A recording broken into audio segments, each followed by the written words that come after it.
So the winners of the first event in Season 4 was New Zealand. The Australians looking to get back there. Of course, they are the three-time reigning and defending champions, looking to make it 4 in a row here in SailGP. Well, here we go. We can see that optimum position on the start line, and all the teams are slow here. There's not an awful lot of wind, and the wind has rotated round to the right. It's coming more from the bottom left-hand corner of our screen. The crews would be hoping it was coming from the bottom of our screen to give them that 90-degree blast towards Mark 1.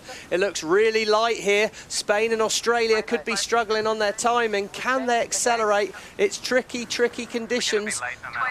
Tom Slingsby, we're going to be late no matter what. They are late on board Australia. It's now a case of minimising the loss early.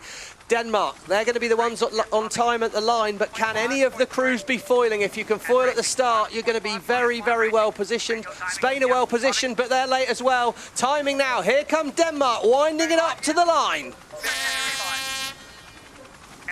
Good start by Denmark, but they're not on the foils. Who can get the boat going first? Australia's fastest. Look at the Australian boat. Clear sky underneath. No, they fall into the wind shadow of the Danish boat, and they fall off the foils. They maybe tried to force that foil a bit hard.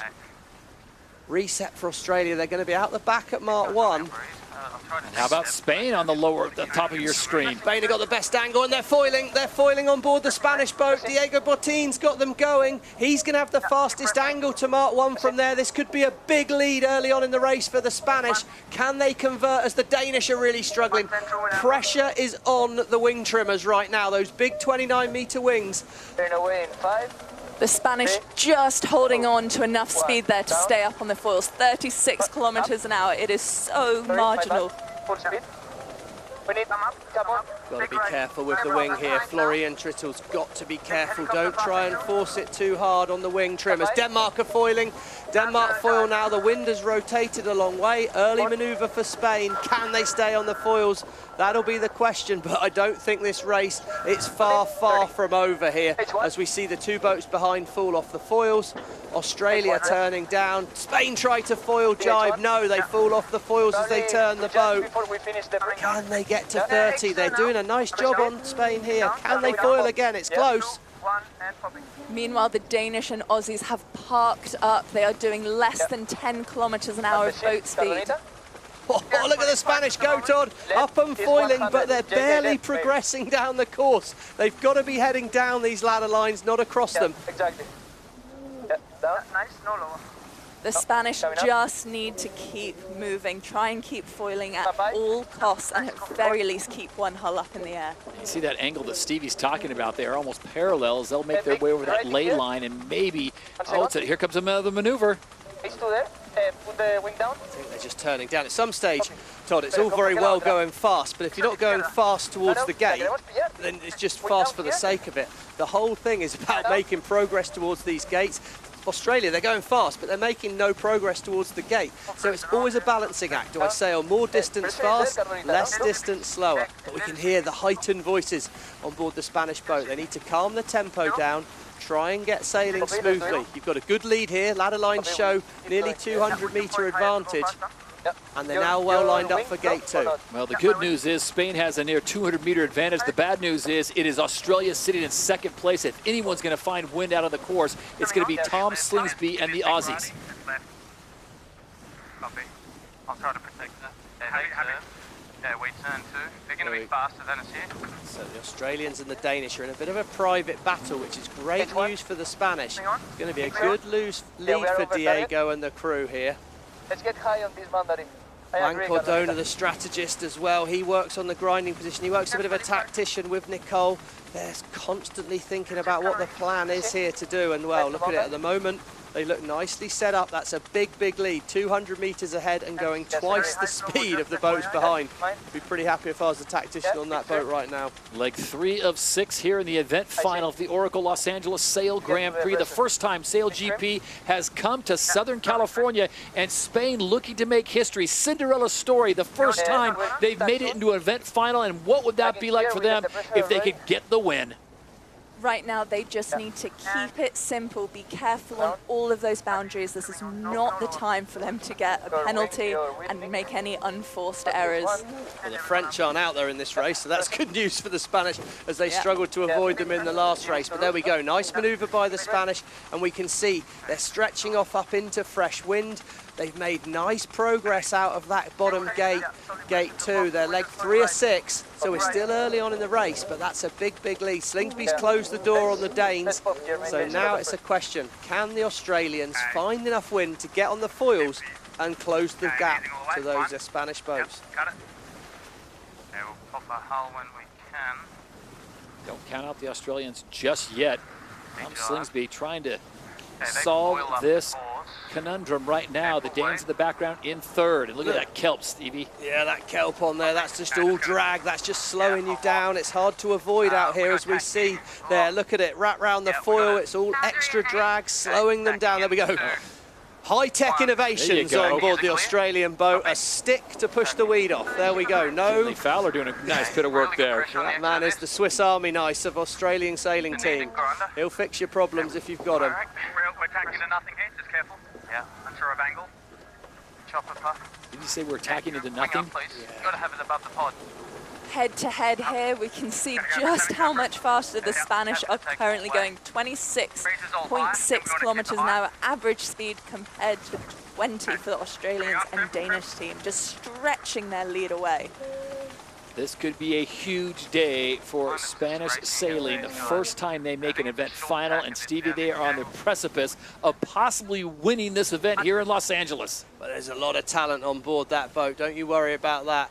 Diego and Florian sailed together in the 49er. Diego narrowly missed out on an Olympic medal in Japan, so close to that. But yeah, this would be one of the biggest moments in their sailing careers, probably the biggest moment in their sailing career by far. So don't be surprised if some nerves come in as this race goes on. And we can't forget that in that last race, they were only seconds away from not even making this final. Well, we're in Hollywood, aren't we? It's the land of the story. Fairy tale moments perhaps for the Spanish crew, but right now, well, 450 metres ahead of the Australians. I think they're going to be pretty hard to catch from here, but one gust of wind, get yourself foiling, and these distances can change really, really quickly. Be interesting to see if Lisa sees anything like that coming down on the water. Lisa, what can you tell us? You're down on the water as the Spanish continue to pull away from the Australians and the Danes. Well, there are gusts out here that you can catch, but they're very thin, which means you need to take your opportunity when you're in them, which is what we saw the Spanish did. From where I'm seeing now, Australia have actually popped up on the foils going upwind, so they took that opportunity. They're going to come head-to-head with the Spanish now going on a different leg of the course. Here we go. Can Slingsby line himself up to make it hard with the Spanish here? No, he spins round in front. Pretty fair play by the Australians. Kept it clear of the Spanish there, and they've fallen off the foils. They've closed a bit of distance, but it's still a massive lead for the Spanish boat, and for Slingsby now it's about, can he find the next patch of wind? Because look at the speed the Danish are in. There is opportunity to foil out there. Can you find it? Can the Spanish find it? So this is leg 4 of 6. Spain is heading downwind. Australia and Denmark are heading upwind.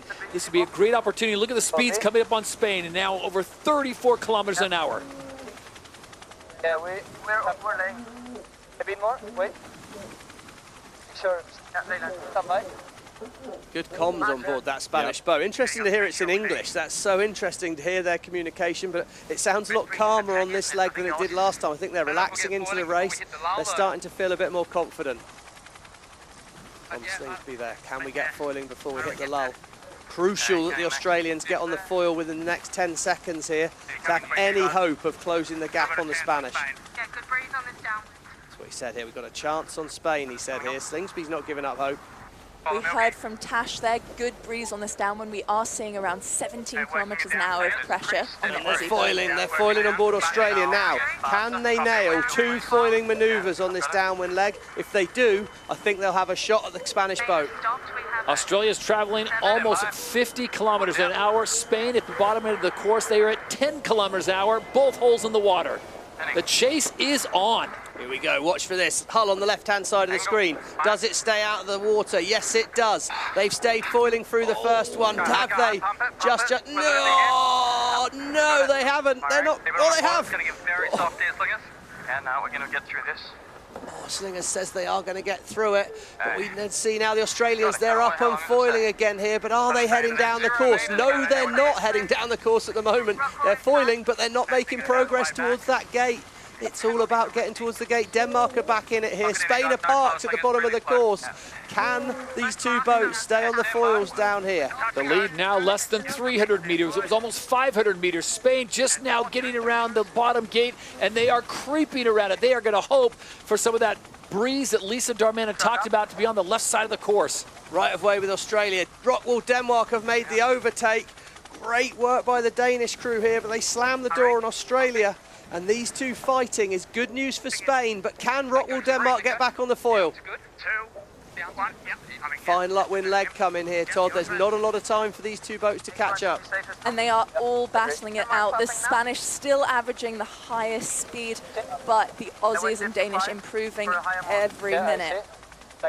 Sehersted's done a nice job on this downwind leg. It was all talk about Australia, but they nailed that first manoeuvre. Close the door here, and can they stay foiling? Splitting the course. Well, you've got to roll the dice at this point. It's time to have a little pop, see if they can find a lucky gust, and it will be a lucky gust if he finds it, because he's been forced that way. Sehersted's charging, and the gap's coming down with the Spanish here at the moment. Less than 100 meters now. Spain is going so slow, and Denmark has found the speed. Denmark's at 21. Remember, the magic number's 30. A little patience. Words from Nikolai Sehersted there. Okay, pressing one then. Here we go, the Danish are going to try. They're pressing for a foil here. If they can get foil, it could be good, but the Spanish, well, perfectly set up. All boats go in the same direction.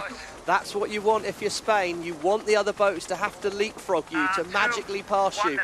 So the Spanish tactically well positioned, but Denmark pop up on the foils. Here they go. Gone the right way for pressure here. Tom Johnson, he's trimming that big wing sail here. Catch it there. She's got her head out the boat. Look at her. She's trying to scan for breeze. They're foiling on board Denmark. Look at the distance coming down. Spain, they try to foil. They're up in the air. Can they stay up in the air? Look at the speed difference at the moment. Down to 75 meters. And when they come back together, Denmark will have the right of way. If the gap closes enough, it's advantage Denmark. So it comes down to this, the final 200 meters, and then it's gate number 5. Who's going to blink first? It's Spain in first. Denmark makes the turn. All about the quality of this manoeuvre. Denmark are off the foils. Spain, oh, they stuffed the bow in. They've put the bow down too hard there. Can either of these boats get back on the foils? Tactically good sailing by the Spanish, trying to put themselves to block the wind getting through to Rockwool Denmark. If you can take their wind away, it's hard for them to get up and foiling again. So they'll make that right-hand turn. It's going to be close. A race to get back up on the foils here. Both teams flying one hull, not yet up on the foils, but the Spanish looking to be building speed. Spain have got it here, Todd. Spain have got it. One more. Here's the turn. Wow, what a moment for this young Spanish crew here, Todd. They turned the boat, 100-meter lead again. They stayed calm when it mattered most. I don't see an overtaking opportunity for Denmark here. Look at this, the speed's coming up again. Are we getting H1 here? H1, and it is Spain. They get through the gate. They can see the finish line. And for the first time in SailGP history, the young team from Spain will bring it home, and they will claim the victory here in Los Angeles. Spain is the winner of the Oracle Los Angeles Sail Grand Prix. Oh, great job by Botín and his crew. Vamos, Spain, come on, what a job. You can see how much it means to this young team. They have been building up to this for so long and had a difficult journey to get there, but have made some huge gains. What a time for Spanish sport. The youngster Carlos Alcaraz won Wimbledon last weekend. This young Spanish crew winning here. Inspirational stuff for the Spanish sports people. The celebration is on across Spain and in the Southland of California. Spain has come to Los Angeles, and they have picked up the win. Denmark will take second, and Australia will bring it home for third. What a performance by the young Spanish team.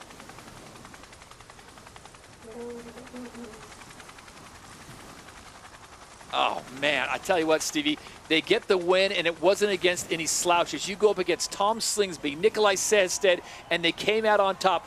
A great start and just kept their patience throughout the race. Yeah, I mean, they made a great start, and then they made very, very few mistakes from there. And, well, you know, the Spanish did a great job. Apologies for any language you might have heard at the end there, but, yeah, the Spanish did sail very well in that race. They did a nice job.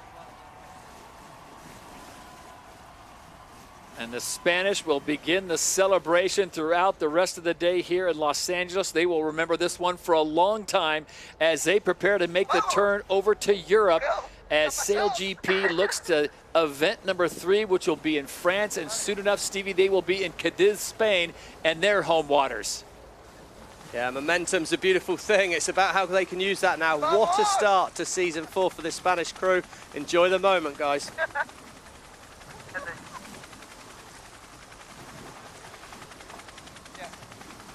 Wow, what a race. There were moments in there where it looked like Spain was going to give it away. It looked like Tom Slingsby was up to his old tricks. He was going to track them down. But, Stevie, as they made that turn at the bottom gate and came back up, Spain, almost dead in the water, somehow found a way to get that boat up and foiling.